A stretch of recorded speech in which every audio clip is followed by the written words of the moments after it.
नमस्कार दोस्तों, कैसे हैं आप सभी। उम्मीद करती हूँ सभी स्वस्थ होंगे। दोस्तों, आप सभी का आप ही के चैनल प्राचीन उपाय में स्वागत है। अगर चैनल में पहली बार आए हैं तो प्लीज चैनल को सब्सक्राइब करें ताकि वीडियो की नोटिफिकेशन समय समय पर आपको मिलती रहे। तो चलिए चलते हैं वीडियो की तरफ। दोस्तों, नवरात्रि में भूल कर भी न बनाएं ये 4 सब्जियां, वरना माता दुर्गा का लगेगा श्राप और घर में आएगी गरीबी। नवरात्रि में भूल कर भी न बनाएं ये सब्जियां। शास्त्रों के अनुसार 9 अप्रैल से चैत्र नवरात्रि शुरू हो गए हैं। इस साल चैत्र नवरात्रि पर माता रानी घोड़े पर सवार होकर आई है। माना जाता है कि घोड़े पर सवार होकर माता रानी का धरती पर आगमन शुभ नहीं माना जाता है। इससे कई गंभीर परिणाम देखने को मिलते हैं। वहीं घोड़े को युद्ध का प्रतीक माना जाता है। माता का आगमन घोड़े पर होता है तो समाज में अस्थिरता, तनाव, अचानक बड़ी दुर्घटना, भूकंप, चक्रवात, सत्ता परिवर्तन, युद्ध आदि की स्थिति उत्पन्न होने की संभावना है। जबकि माता रानी हाथी पर प्रस्थान करेगी। हाथी की सवारी काफी शुभ मानी जाती है, जिससे माता रानी भक्तों को सुख समृद्धि देकर विदा होंगी। नवरात्रि के मौके पर घर की विशेष साफ सफाई की जाती है और खास तैयारियां भी होती हैं। ऐसे में कुछ चीजों को घर से निकालना भी अच्छा माना जाता है।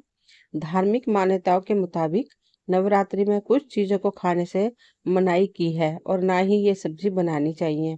इन सब्जियों को बनाने और खाने से घर में नकारात्मक ऊर्जा आती है और साथ ही माता रानी का श्राप लगता है। और साथ में मैं आपको बताऊंगी कौन सी चीजें खानी चाहिए। आइए मैं बताती हूँ वो कौन सी सब्जियां हैं और कौन सी चीजें हैं जो नहीं खानी चाहिए। इस बार माता घोड़े पर सवार होकर आई हैं, जो कि शुभ नहीं माना जाता है। ऐसे में इस नवरात्रि में माता की पूजा क्षमा प्रार्थना के साथ किया जाना अत्यंत आवश्यक है। प्रत्येक दिन विधिवत पूजा करने के बाद क्षमा प्रार्थना करने से माता प्रसन्न होगी और शुभ फल देगी। पहला है मूली से बनाएं दूरी। ज्योतिष शास्त्र में मूली का संबंध राहु से बताया गया है। राहु के दोष को दूर करने के लिए मूली का दान करना चाहिए। आयुर्वेद के मुताबिक यह वात वर्धक होती है। इसके सेवन से रजो और तमोगुण की बढ़ोतरी होती है। इसलिए व्रत के समय में मूली का सेवन नहीं करना चाहिए। दूसरा है बासी खाना न खाएं। गीता में बासी भोजन को तामसिक और रोगवर्धक बताया गया है। ऐसे भोजन को अपवित्र की श्रेणी में रखा गया है, इसलिए बासी और जला हुआ भोजन व्रत के दौरान नहीं खाना चाहिए। तीसरा है लहसुन और प्याज। लहसुन और प्याज भूल कर भी न खाएं। नवरात्रि के 9 दिनों में लहसुन और प्याज नहीं खाना चाहिए। इन दोनों को तमोगुण वर्धक माना जाता है। लहसुन और प्याज उत्तेजना और काम बढ़ाता है। इसके अलावा शास्त्रों में इसे राक्षसी भोजन कहा गया है। कहा जाता है कि इनकी उत्पत्ति राहु और केतु से हुई है, इसलिए इनमें गंध आती है और पूजा पाठ में इनका उपयोग नहीं किया जाता। चौथा है मांस का सेवन ना करें। नवरात्र के पर्व पर मांसाहार खाना वर्जित माना गया है। मान्यता के मुताबिक साधना के समय किसी और जीव को नहीं सताना चाहिए। दुर्गा सप्तशती में इसको लेकर खास दिशा निर्देश दिए गए हैं। पूजा करने वालों को जीवों पर दया भाव रखना चाहिए और अहिंसक रहना चाहिए।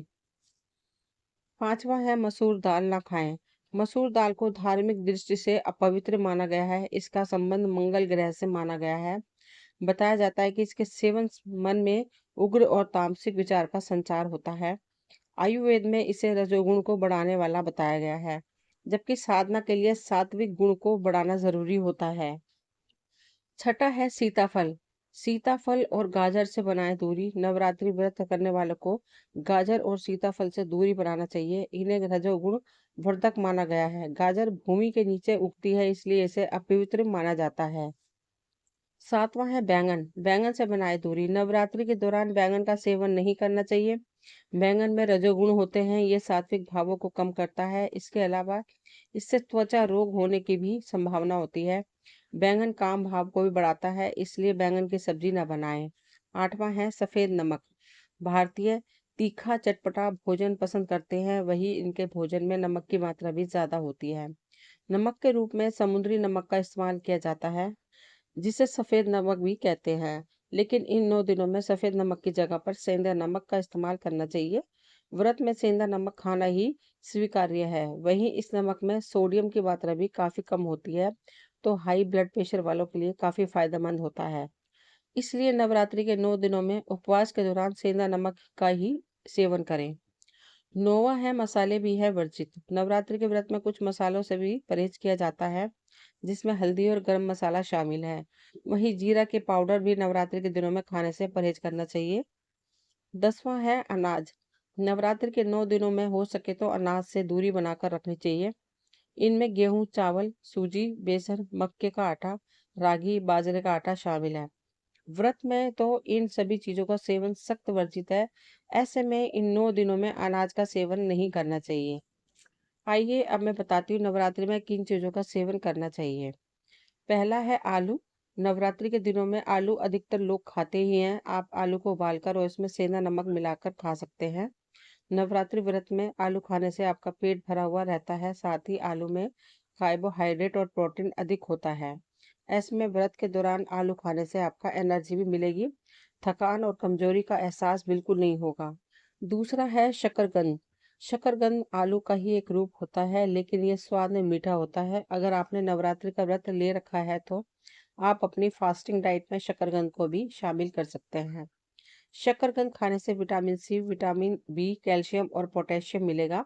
इसमें आप में व्रत के बाद भी पूरे दिन एनर्जी बनी रहेगी। तीसरा है अदरक। कई लोगों को सिर्फ अदरक वाली चाय पसंद होती है। ऐसे में अक्सर उनके मन में सवाल आता है कि नवरात्रि व्रत में अदरक खा सकते हैं या नहीं। तो इसका जवाब है हाँ। आप नवरात्रि व्रत के दौरान भी अदरक को चाय या सब्जी आदि में मिलाकर खा सकते हैं।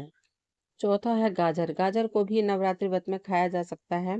आप व्रत में गाजर की सब्जी बनाकर या फिर सलाद के रूप में भी खा सकते हैं। गाजर पोषक तत्वों से भरपूर होता है। ऐसे में व्रत के दिनों में गाजर खाने से आपके शरीर में पोषक तत्वों की कमी नहीं होगी। पांचवा है खीरा। खीरे में काफी अधिक मात्रा में पानी होता है। ऐसे में व्रत में खुद को हाइड्रेट रखने के लिए, पानी की कमी को दूर करने के लिए आप खीरे का सेवन कर सकते हैं। खीरे को आप सलाद के रूप में खा सकते हैं। इससे आपकी भूख भी शांत होगी और पानी की कमी भी आपकी नहीं होगी। छठा है कच्चा केला और पपीता। नवरात्रि व्रत में केला और पपीता फलों का सेवन तो आप कर ही सकते हैं, लेकिन आप कच्चे केले और कच्चे पपीते का सेवन भी व्रत में कर सकते हैं। नवरात्रि व्रत में आप कच्चे केले और पपीते का सेवन सब्जी के रूप में कर सकते हैं। इससे आपको पर्याप्त एनर्जी मिलेगी। सातवां है डेयरी उत्पाद और सब्जियां। पाचक सब्जियों में सहजन और लौकी शामिल है। ये सब्जियां व्रत के दौरान खाने के लिए उपयुक्त होती हैं। साथ ही आप चीज, पनीर, घी, मलाई, खोया जैसे डेयरी उत्पादों का सेवन नवरात्रि के उपवास के दौरान कर सकते हैं। इसके अलावा नवरात्रि व्रत में आप सभी डेयरी प्रोडक्ट खा सकते हैं। आप सुबह शाम जरूर दूध पिएं। इसके अलावा पनीर का सेवन करें।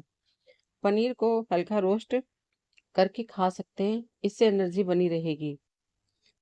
आठवां है कुट्टू का आटा। नवरात्रि में उपवास के दौरान गेहूं और चावल जैसे नियमित अनाज की अनुमति नहीं होती है।